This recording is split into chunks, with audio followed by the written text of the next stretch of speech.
Hey Divine Ones, it's Jerome Braggs, and welcome to another live. I wanted to jump on today and talk about something that I've been hearing from friends of mine.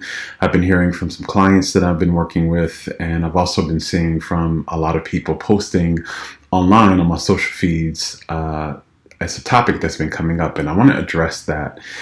As well as just tune in and check in with you guys. I haven't talked to you since last week, and I know a lot of things have been happening. A lot have been happening with me. So I just want to kind of check in with you all. We're still in quarantine where I live. We just officially got our orders, I think yesterday or the day before, that we will be quarantined the entire month of April. And it is now April 2nd. So just kind of settling into all of that. So, just kind of being here with you all now and going to share some things to help you move through this space in a higher vibration and help you hold to the awareness that all is well and that this too is serving you and that this not only will this too pass, but this too shall serve you. So before we get started, I just want to take a second to kind of center us all in. I need it today. And I'm pretty sure many of you all need it just to kind of center us in. So we're just going to take a few deep breaths together to center our energy into this space and open our consciousness to receive whatever wants to be shared for the betterment of our development. So just get comfortable where you are.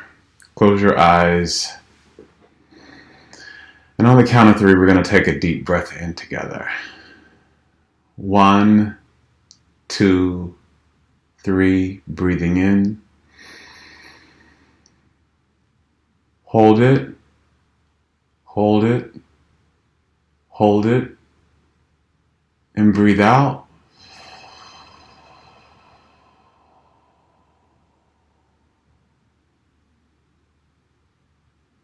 And breathe in again. Hold it. Hold your breath. Hold your breath. And breathe out.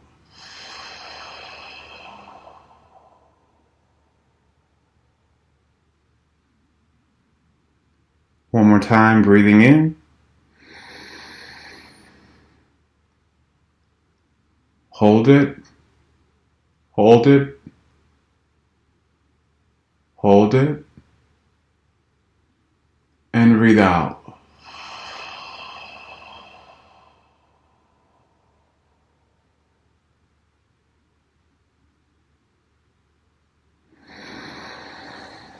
Open your eyes.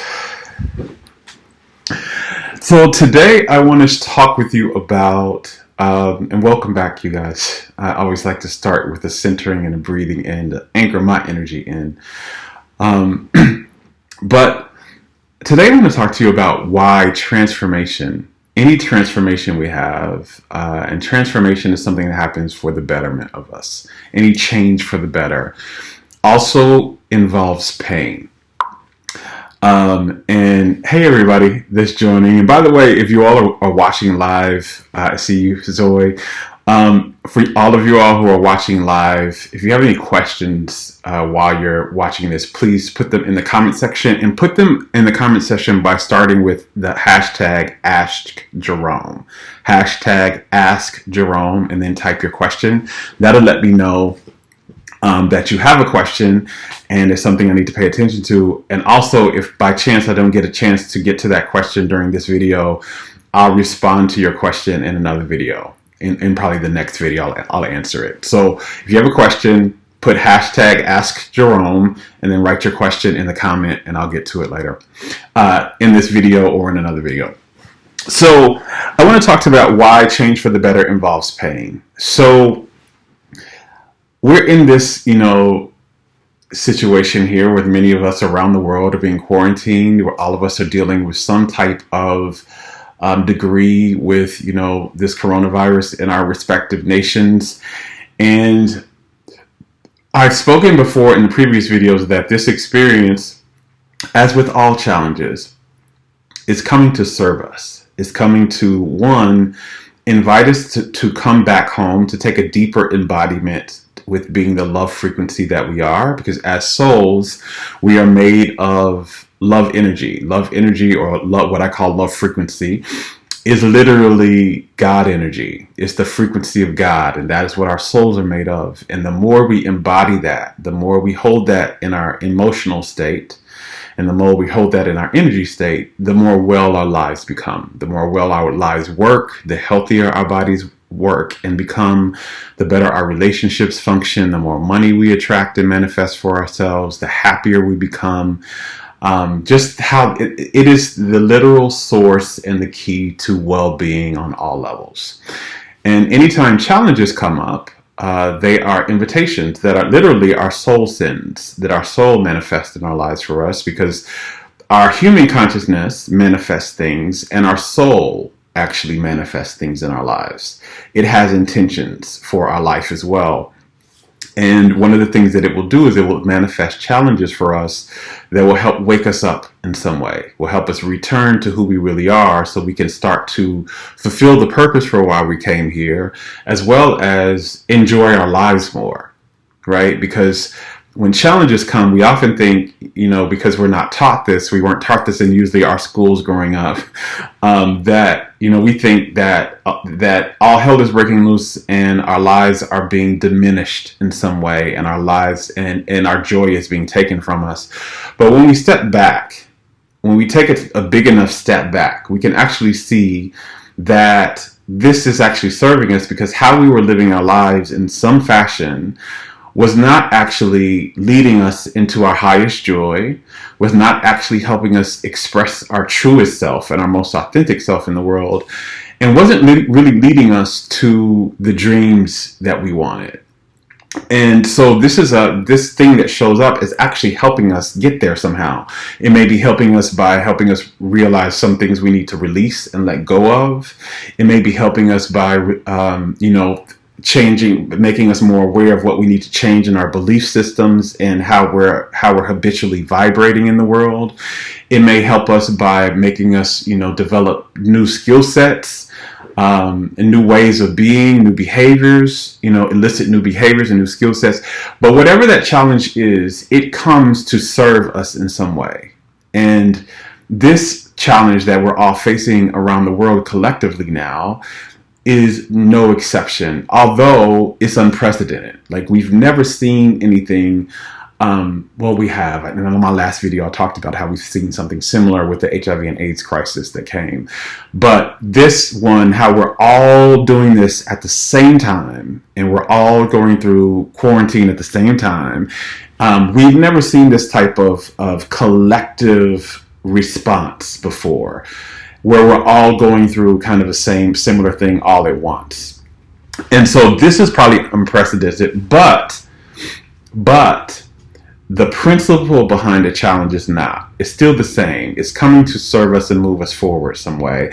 And I've talked about this in previous videos. It's come to help us release the parts of our consciousness where we're not holding loving beliefs, especially where we don't believe that all is well and that we are safe in this world. So that is the invitation that is coming to embody, but also it is coming to change our lives for the better somehow, right? And even though we can't see it right now, like, I don't know, even though I'm an intuitive and I can read energy and all that, I don't actually know what the outcome is going to look like. I know how it's going to feel. I can feel the energy of it, meaning it's going to feel really good. You guys, our lives are going to get better. We are going to be expanded because of this somehow, but I don't know exactly what the details of that are. So even though I don't know what that's going to look like, this is coming to serve. But even though it's coming to serve, it doesn't mean, right? And this is how some people can get caught up in the bypass. Some people, you've heard me talk about spiritual bypass before, and this is kind of how sometimes we can get caught up in the bypass of things. It doesn't mean that in the midst of understanding that this is here to serve us and that the outcome of this is going to better us somehow, it doesn't mean that what's happening right now doesn't suck in some way. It doesn't mean that what's happening right now may not be painful for you. right? Some of you have lost your jobs. Some of you are out of work right now and aren't able to, and aren't making money.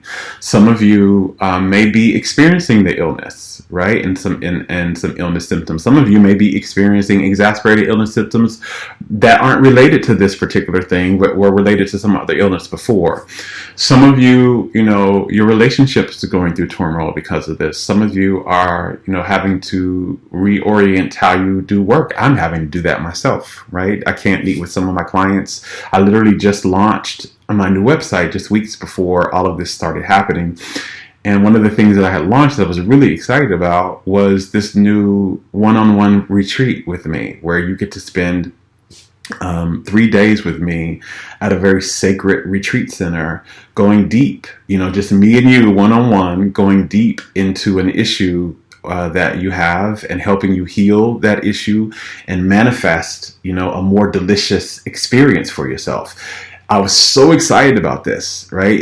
I got the Sacred Retreat Center. I got all my stuff together. I had people interested in it, and this happened, and I can't work with them right now. I can't work with my private clients, personally. I have to do everything online.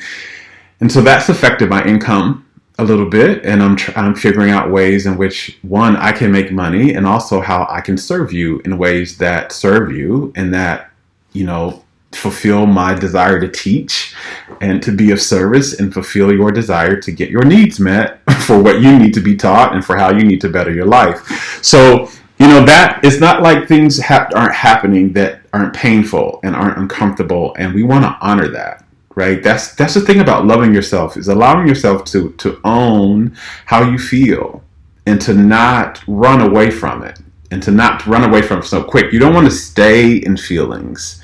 You don't want to live in feelings that aren't more high vibrational, but you don't want to run away from them either. And that's kind of where bypass comes, where we try to run away from. We say, everything's well, I don't feel any pain, but I actually do. I feel uncomfortable, right? I feel uncomfortable having to stay in my house all the time.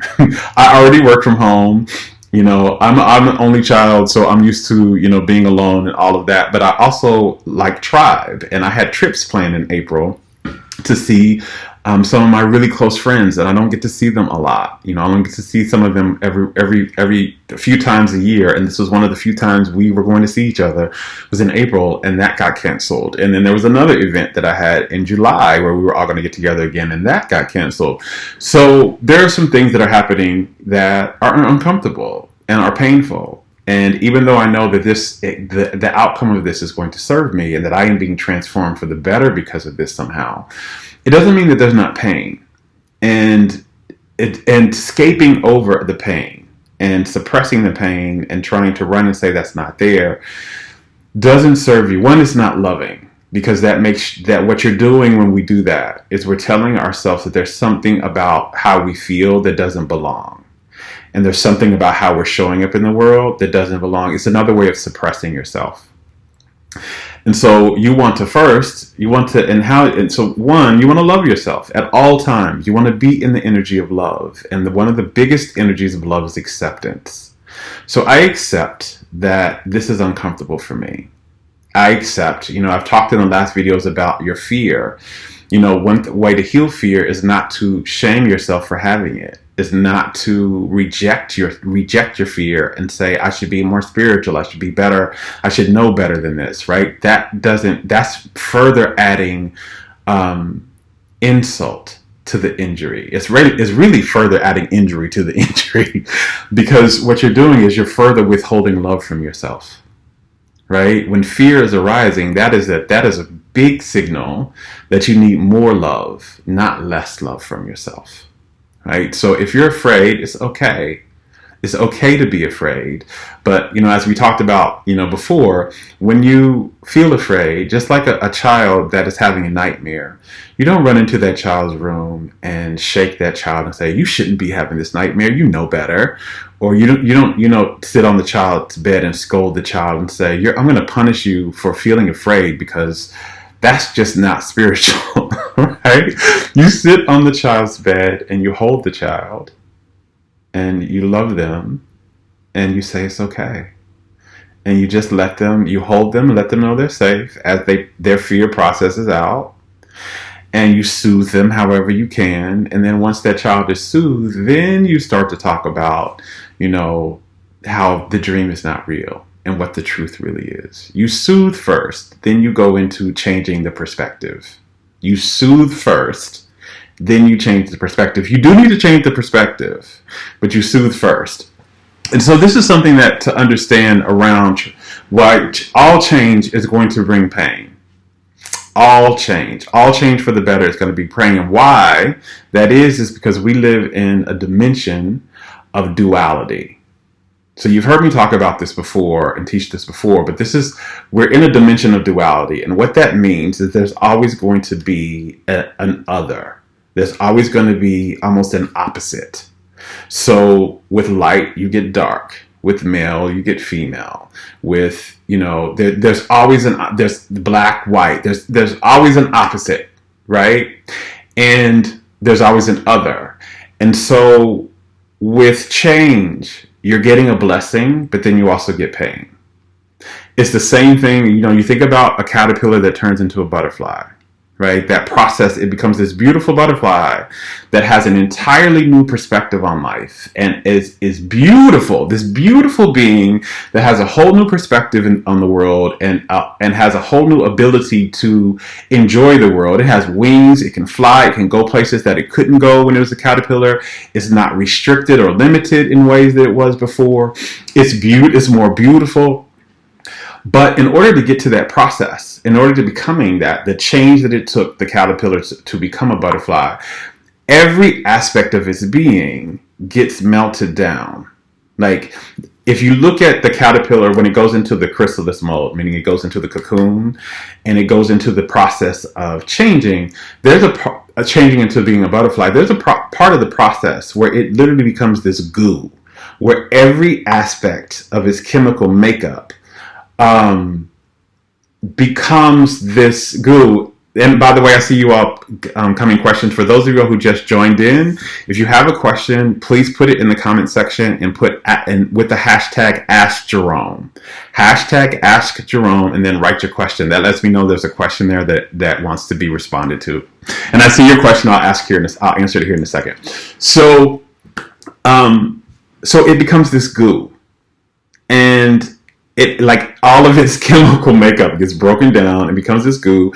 And in this goo is when the new chemical makeup of becoming the butterfly happens. And that process is painful for that caterpillar, right?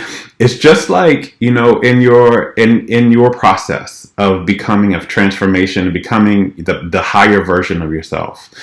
There are going to be some things that will happen in that are going to be painful. You may have to lose some relationships. It may be friends of yours that no longer really serve who you're becoming, that you have to end that relationship with them, even though that relationship no longer serves you, and it may even been toxic for you. There is a feeling of loss in letting those relationships go. It's not like you just let those relationships go and you're like, yay! Right? If any of you have ever done this before, and I've had to do this many times in my healing journey, I've had to let go of relationships. Those relationships, I have always cried over the loss of those relationships, and it's always been a small feeling of loss, even though I knew and I felt, not even just knew in my mind, but felt deep in my energy that I was doing the right thing. And that not just I was doing the right thing, but I was doing the thing that literally was going to lead me to better.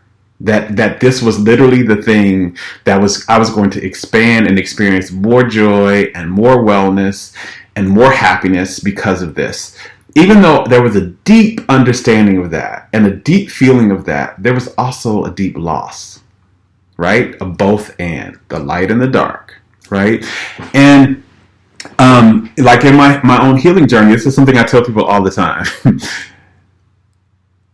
Even though I say AIDS and kidney failure was the best thing that ever happened to me, they were literally the things that led me into this version of me that you see, the version of me that is expressing my truth, the version of me that feels worthy and enough, the version of me that's doing work in the world that I deeply love and that deeply nourishes me and that deeply pays me well. The version of me that truly trust in life and trust in his intuition over any other external information. The version of me that has healthy boundaries and has great sex and has fulfilling friendships and all of that. Like, AIDS and kidney failure literally led me into this version. It was the exact thing that led me into the creation of this. So it was the best thing that happened to me. Absolutely. I do not deny it. I will literally stand on a mountaintop and defend it as if I was defending my dissertation. I will defend this to the end of time, that it was the best thing that ever happened to me. But while it was the best thing that ever happened to me, it was also the worst thing that ever happened to me. There were a lot of surgeries that I had some of them were extremely painful. There was a lot of pain I went through. There was a lot of loss I went through.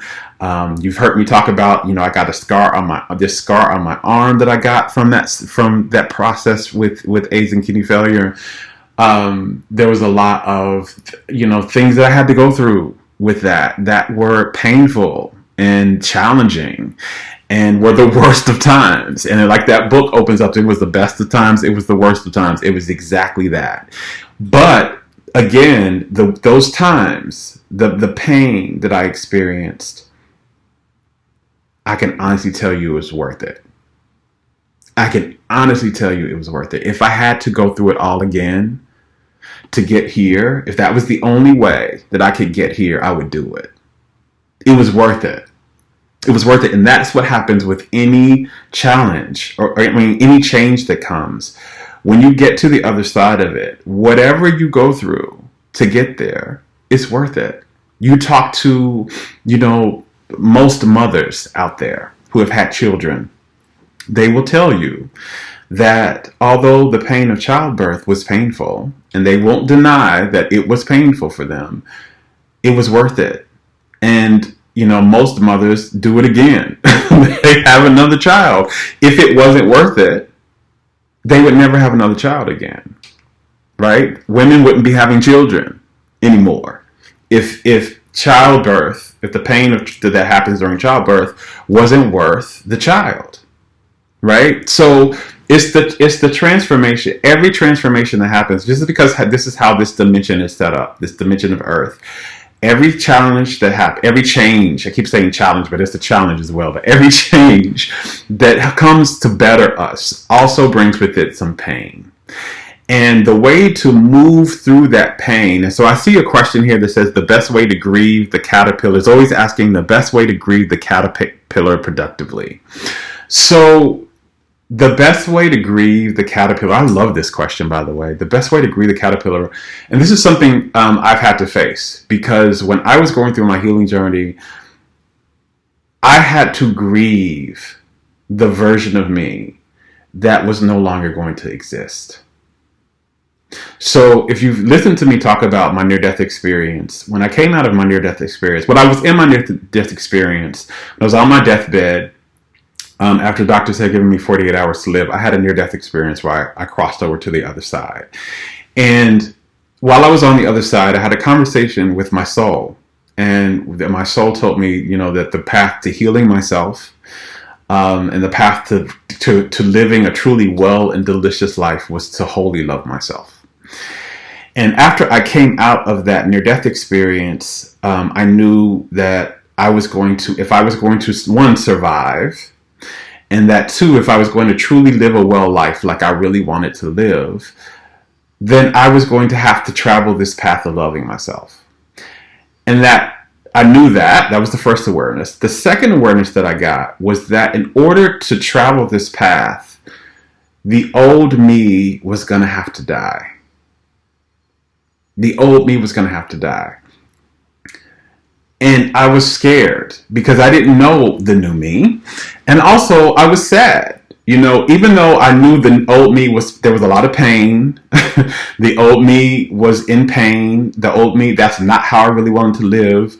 I knew that life, and there was some joy there. And there was some things there that, it wasn't all pain. It was mostly pain. But it wasn't all pain. And so I had to grieve that life. I had to grieve him. And there was many times over the course of my healing journey that I had to grieve the versions of me that that I've had to let go of. And for instance, when I got this scar, right, I had to grieve the version of me that didn't have any scars, and that really prided himself on having a scarless body. I have a lot of scars now. I've had a lot of surgeries. I had to grieve that version of me. And the way to do that, one, is to allow yourself to feel the loss. To allow yourself to feel the loss. If you're a client of mine and you're watching, you know this because you've heard me say this many of times.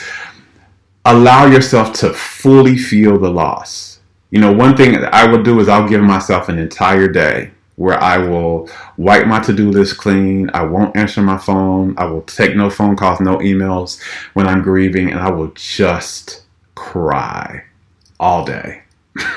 I will literally just wrap myself in a blanket and cry. I cried for my arm and the scars. I cried for the version of me that wasn't going to be free for a while because he had to go to dialysis 3 times a week. I cried for the me that thought that he could only be attractive if there were no scars on his body and he wasn't sick. I cried for the version of me because the illness changed my life. At that time I was trying to be a famous singer, right? And I thought this was the trajectory of my life. Well, that changed. Right? All of that changed. I had to now deal with illness and I had to change my life. And there were some dreams I had to stop. And there were some behaviors I had to stop doing. I cried for all of that. And I just cried it out. And one of the things that tears are extremely, extremely healing. They are very healing. They are literally a release. So as within, so without. So what's happening internally when you're crying is you're not suppressing anything. You're releasing the energy of it. You're releasing the energy of sadness. And what's happening externally in your body, so as within, the external has to mirror the internal. Remember, this is the dimension of mirroring. So the external has to mirror the internal. So how it mirrors it is it literally releases it from your body in the form of tears. So you want to cry it. You want to literally allow yourself to cry because that is a release from your field. And another thing that you do, so as you cry, and this is why when you cry, this is something that happens. And again, my clients, you all know this because you've done it. What ends up happening is if you allow yourself to grieve, to fully go there. Because what ends up happening a lot of times is we suppress our grief. We tell ourselves we shouldn't be sad. We tell ourselves, there are other people around us and we don't want to look, we want to hold up an image for them. And we also don't want to make them sad sometimes in our heads where we're so concerned more about their needs than we are our own. So, I don't want to make them feel any type of way. So I'm going to suppress my feelings so that they can be okay. Or I don't want them to worry about me, or I don't want them to think that I'm not okay. And so we suppress our grief. And anytime you suppress an emotion, you don't heal it. It just sticks and it gets bigger. But it gets bigger under the surface and it becomes a toxin when it's suppressed. When it's expressed, it contributes to your health. When it's suppressed, it contributes to illness. So that's what usually happens. We don't allow ourselves to fully grieve. We think, oh, it's been a day, I should be over it already. Well, if you're not over it yet, you're not over it yet. Allow yourself, your body and your energy field to process it however long it needs to process. So do this, right? I give myself a whole day and more if I need it. But usually if I allow myself fully a whole day uninterrupted to grieve, I can process it usually in that time. But you may be different. You may need more than that. You may need several days. And it especially depending on whatever type of loss it is. If it's a loss of a family member, it may take more than that. It usually takes more than that. But you want to grieve. You want to allow yourself to grieve this out. And what happens when you grieve, there's a period where your body and your energy field will tell you it's done. It will tell you, you will know it is done. And you feel this lightness come over you and you understand it now and it's released from you. Right? Doesn't mean you don't ever feel a loss. Like I've grieved the loss of some of my friendships that I had to release in order to get to this level of well-being. But I still feel the loss of them sometimes. Like I still think about them sometimes. I'm like, oh, I miss them. Right? But I don't feel a deep mourning, right? Because I've allowed myself to fully grieve that. So that's the first thing that needs to happen in order to really grieve the caterpillar process, the old you. The other thing that you need to do to effectively grieve that is to come into this realization that you weren't diminished for losing that person. You weren't diminished for losing that version of you.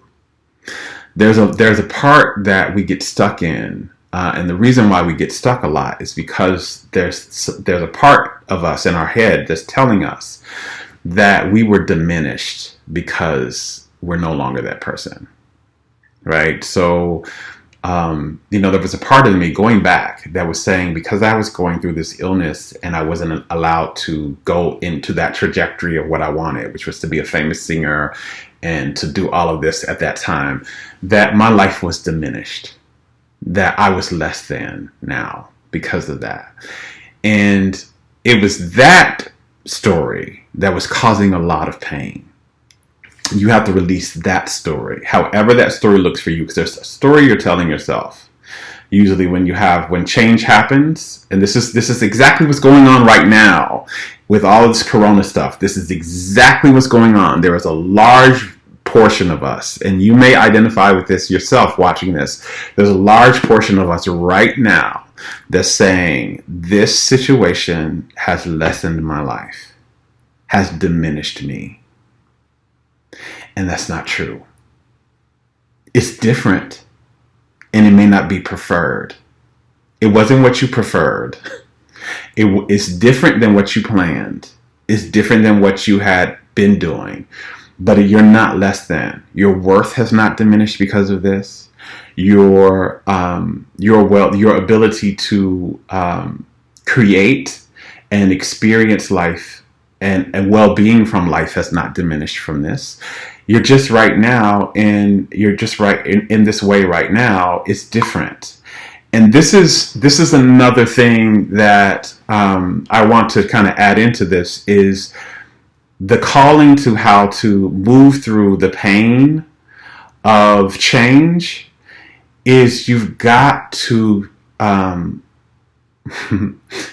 sacrifice your sacred how. You've got to sacrifice your sacred how. So like a sacred cow is something you hold as purely sacred. We have sacred hows. And what sacred hows are is this what we tell ourselves about how things should go and how things should work out for us. And it's the thought and the belief that we have that we know best about how to get ourselves from A to B, right? We have a B, and the B is, where we want to go or what we want to manifest in our lives, right? So you may want to, let's say you have a dream about, you want to, let's just keep it right here since we've been talking about healing. Let's say you're experiencing some health challenge and you want to heal.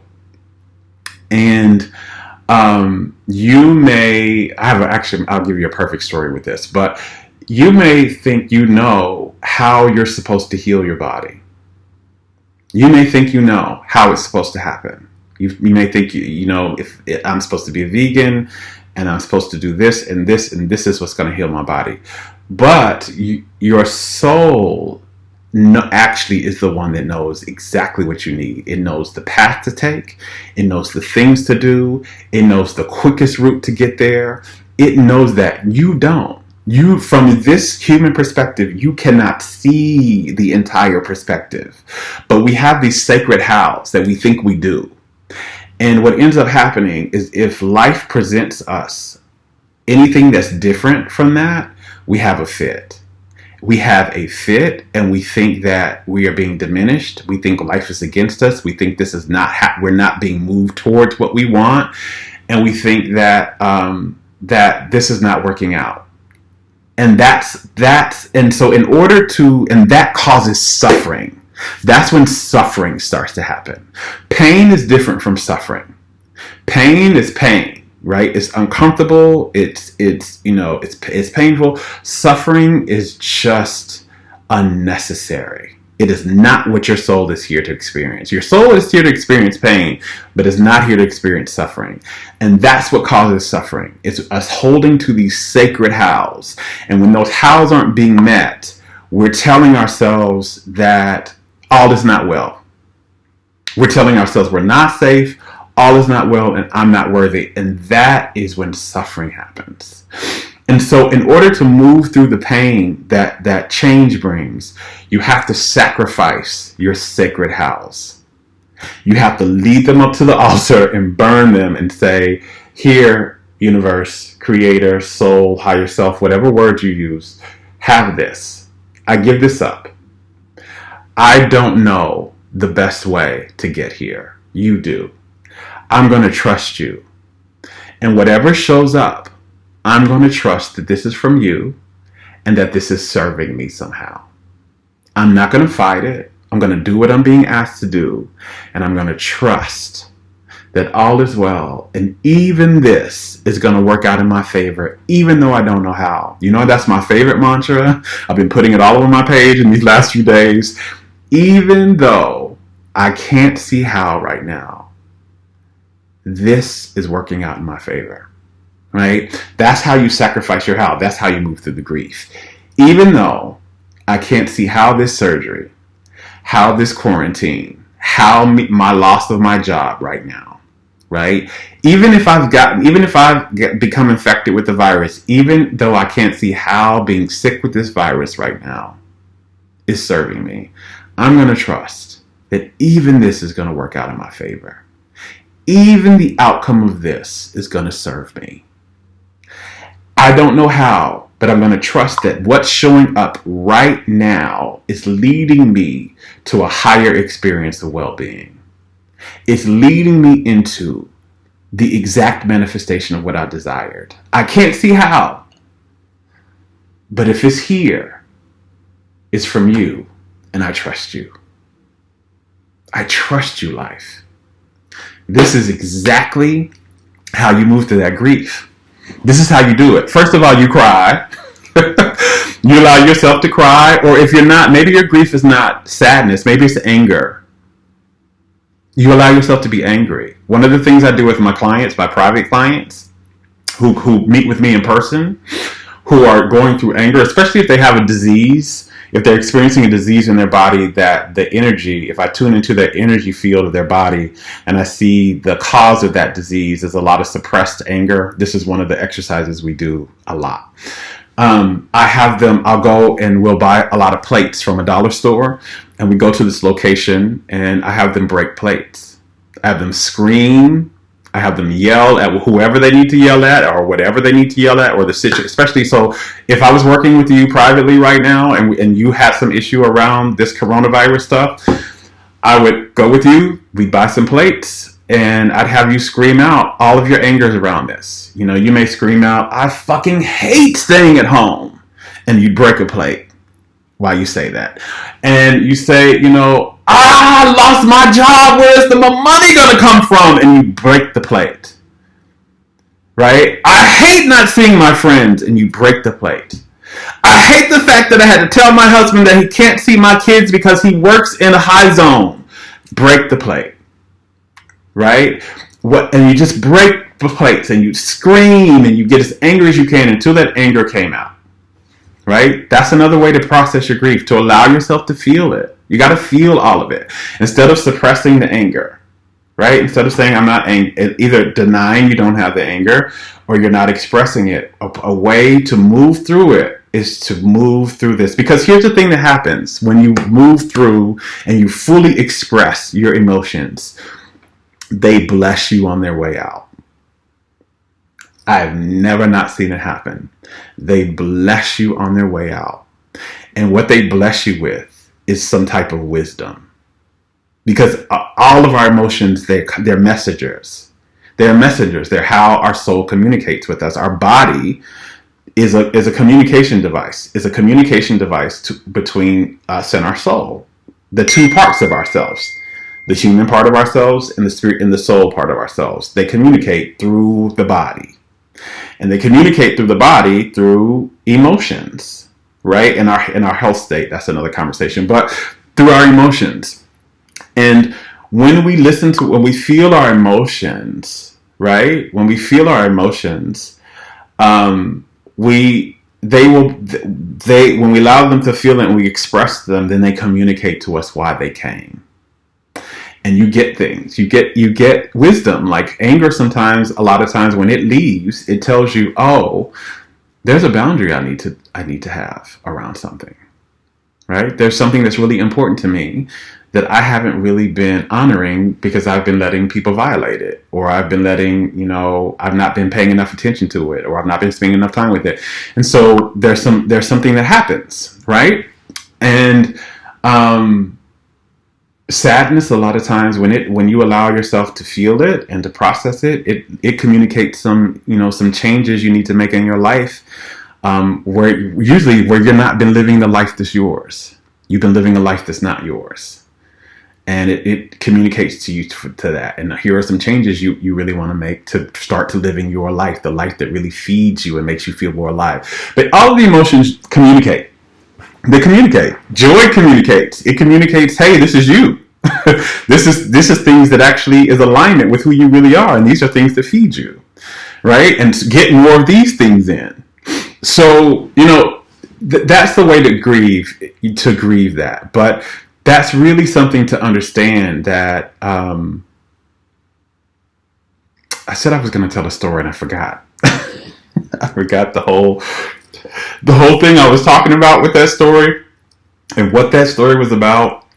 But anyway, I just remembered that I said I was going to tell a story and I can't remember what the story was. But yeah, this is, change brings with it pain. And the way to honor that pain is to not deny it or to suppress it, just to acknowledge it, right? To fully acknowledge that, yeah, this sucks.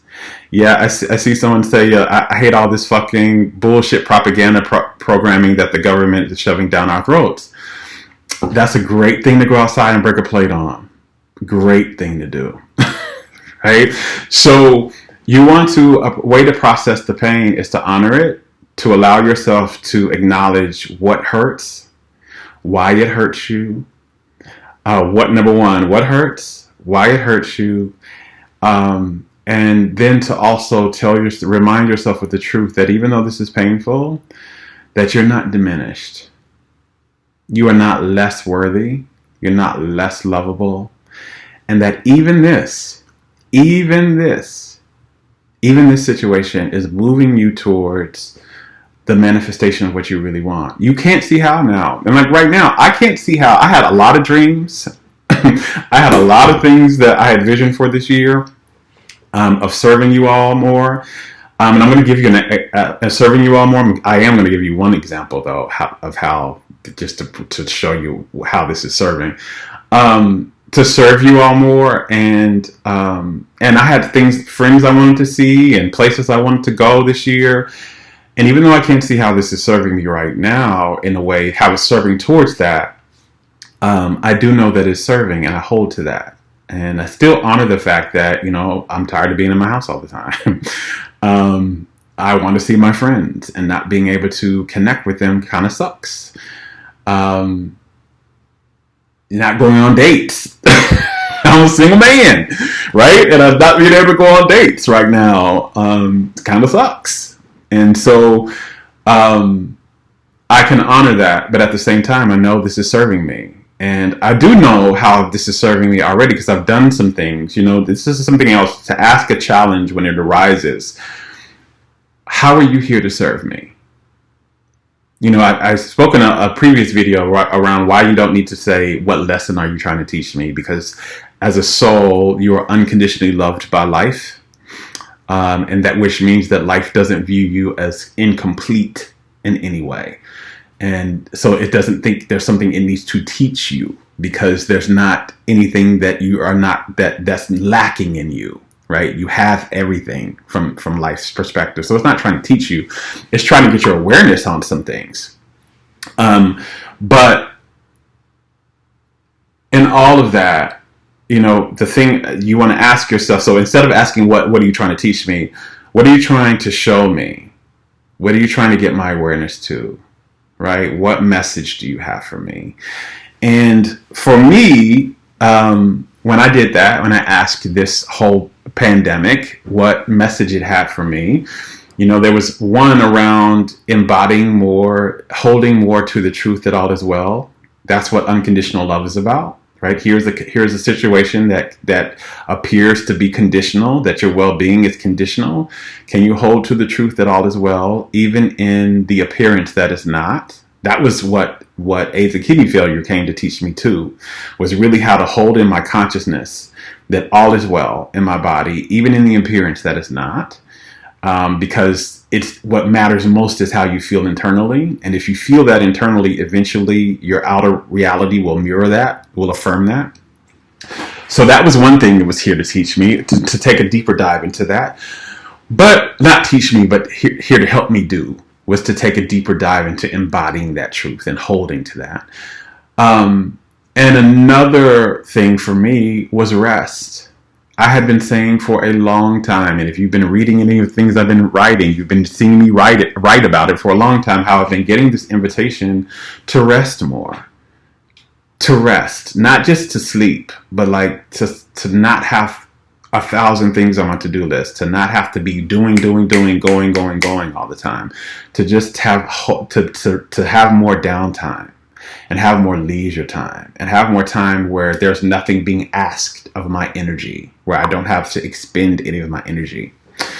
And the other thing for me was to write more, and I've been able to do that. Right, this has literally been giving me time to rest more and to write more. And then the last thing it was able to do for me that I'm seeing now was, I had a lot of balls in the air before, but there was something that I really wanted to do, but I had too much on my plate and too many invitations and too many things to really focus in on this. But I wanted to because so many of you all have been writing to me and expressing to me that you want to work with me in a more, private manner, but you can't afford my one-on-ones.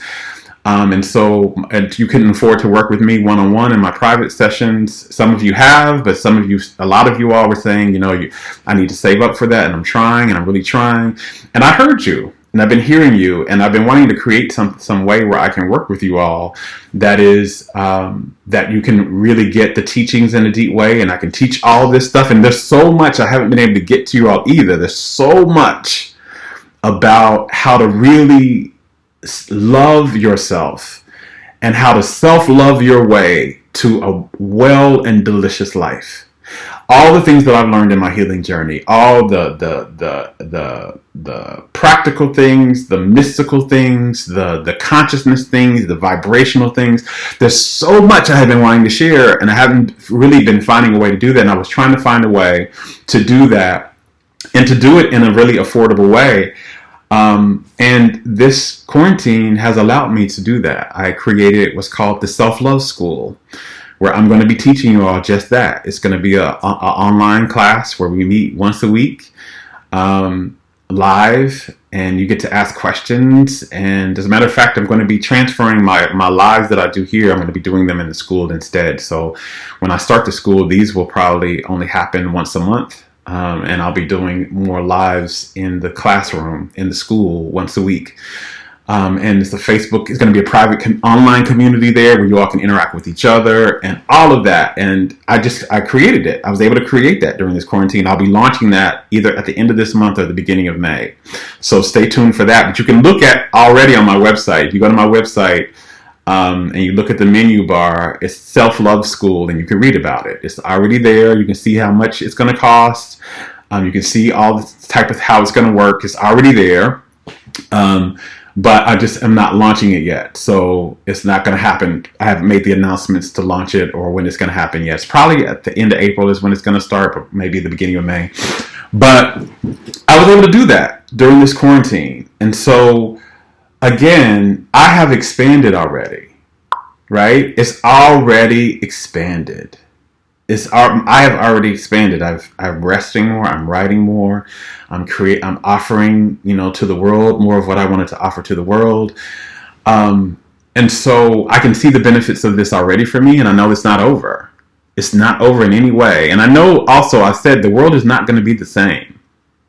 Change and transformation. There's something about transformation, and it actually, I'm using change and transformation interchangeably here, but what I really mean is transformation, because there's a difference between change and transformation. Change, I like to say, change is like water and the different dimensions of water. So, like, you have water, and then if you freeze water, it goes into ice. And if you heat that ice, it changes into, air particles, right? It changes into steam, right? But if you cool that steam, it goes back down into water form. If you heat that water form back up, it changes. So it can change, right? Even though it's changed the form, if you change the outer conditions of that, if you change the outer environment, it can always change back to its previous form. With transformation, you can't change back. You become a whole new being, right? And the same thing happened with me and with AIDS and kidney failure transformed me. I will never go back to that version of me that I was before then. I can't. Like, energetically I can't, and physically I can't, right? Like, I have scars, and I'll never look like that again, right? I'm different. And I am changed for the better. For example, I talked about the butterfly. The butterfly cannot go back to being a caterpillar. It chemically can. It biologically can. It can. It is forever changed into the better version. This is what's happening for us now. This is what I feel energetically in the system. I feel that this experience that's happening worldwide is going to transform us for the better. With all transformations, though, right, there is loss. There is pain. So yes, there's going to be a loss of some things. Yes, there's going to be some pain in here.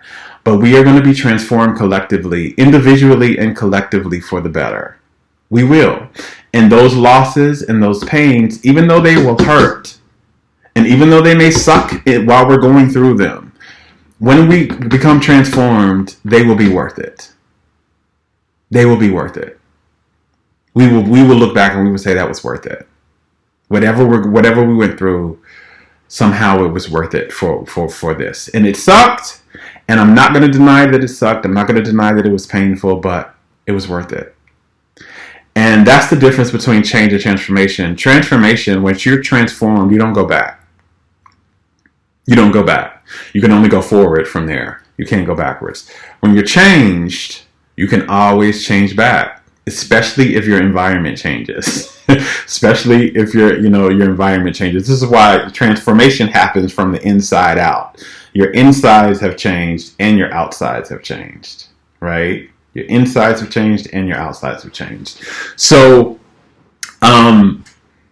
yeah, that is what I'm just going to read some of your comments here.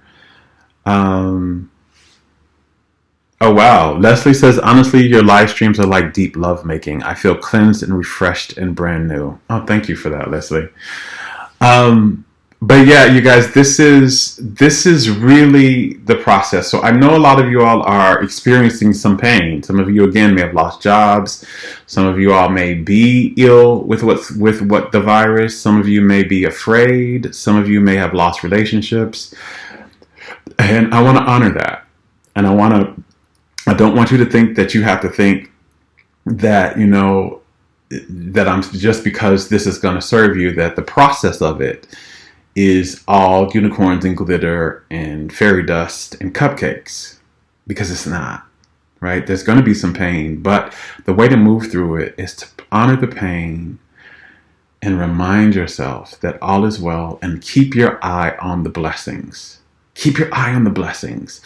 Because I'm going to leave you with this. Remember that as a soul, what you focus your attention on, if you continue to focus your attention on the pain, because you can honor the pain and not focus your attention on it. That's two different things. What you focus your attention on, you draw more of yourself to, and you expand it. So you expand it and you draw yourself more to it. So if you keep talking about the pain, if you keep talking about how much it sucks, if you keep talking about it, if you keep staying in that, you're going to get more of it. That's how this universe works. What you put your attention on, you expand and you draw more of it to you. So it's not that you want to ignore the pain or run away from it. You want to honor it so that it can leave you. But while you're honoring it, keep your focus on the blessing. What's going well for you right now? What's working out for you right now? What clarity are you receiving? How have things gotten better for you? What rest have you been able to get? What are you enjoying more of? Even if you're just on the TV laughing more, maybe you're getting more laughs in, right? Put your focus on what's going well for you in this time, and you'll expand that. More well things will happen. More good things will happen. But know you're transforming. We are being transformed globally. This is why this is unprecedented. We're all being transformed at the same time. With unseen something like this. And yes, not all of us will ride this transformation well, and that's okay too. But you be the one that does. You be the one that rides this transformation well. You be the one that focuses on the well-being and trusts that all is well and trusts that this is going to serve you. And you be the example, because this is how you become the example. This is how you ride through your challenges with grace, and how you get to the magic. And then other people begin to ask you, oh my God, your life is magical. How did that happen? And you can tell them. This is how you do that. So until then, you guys, I love you. Check out the Self-Love School on my website, and I'll be enjoying my newsletter, because I'll be sending out my first newsletter this weekend, and I'll be telling you all about. I'll be putting in the newsletter eventually the announcements for when the school is going to start and when you can start registering for the school. So until then, I love you. Now go love yourself. Bye.